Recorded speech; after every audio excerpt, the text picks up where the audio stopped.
नमस्कार।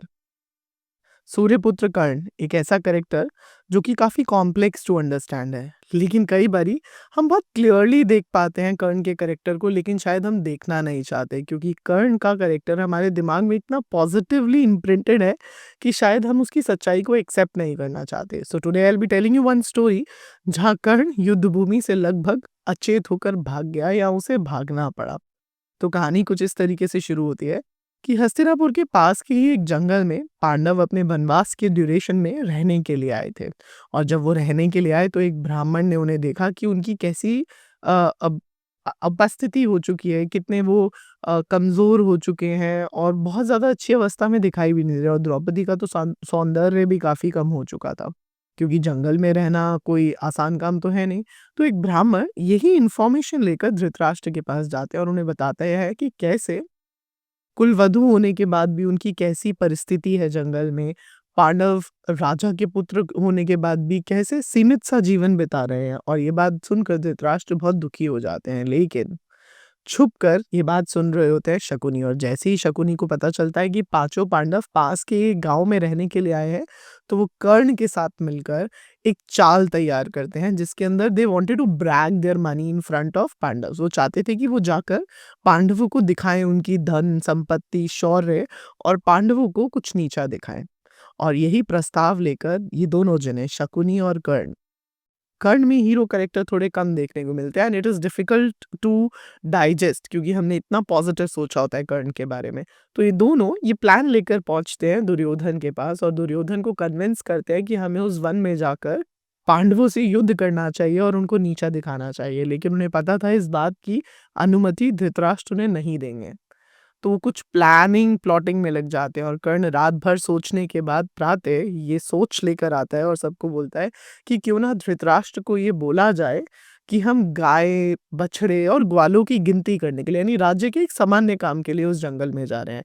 और जब ये प्रस्ताव वो धृतराष्ट्र के सामने रखते हैं तो धृतराष्ट्र क्लियरली उसे डिनाई कर देता है, बोलता है कि आई नो कि तुम वहां क्यों जाना चाहते हो और उसी क्षेत्र में पांडव भी रहने के लिए आए हैं और मैं तुम्हें वहां नहीं भेज सकता।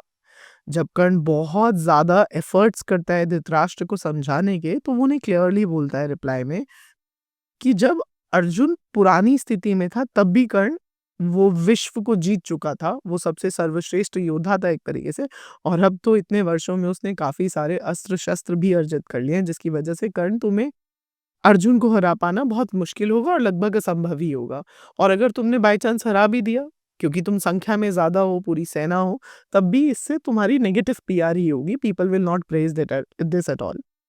तो धृतराष्ट्र बिल्कुल क्लियरली मना कर देता है, लेकिन कर्ण और दुर्योधन और शकुनी फिर भी जिद पे अड़े रहते हैं। तो धृतराष्ट्र बोलता है अगर गाय की गिनती या बछड़ों की संख्या गिनने के लिए जाना है तो हम किसी को भी भेज सकते हैं, इस काम के लिए मैं तुम्हें भेजने की अनुमति नहीं दे सकता। लेकिन फिर भी जिद कर कर और फिर धृतराष्ट्र को पुत्र मोह में फंसाकर ये लोग मना ही लेते हैं। और जब ये उन्हें मनाते हैं तो वहां जाकर जिस सरोवर के पास वो लोग रह रहे होते हैं वहीं जाकर अपना क्रीड़ा स्थल बनाते हैं, just to brag their money, just to flaunt them.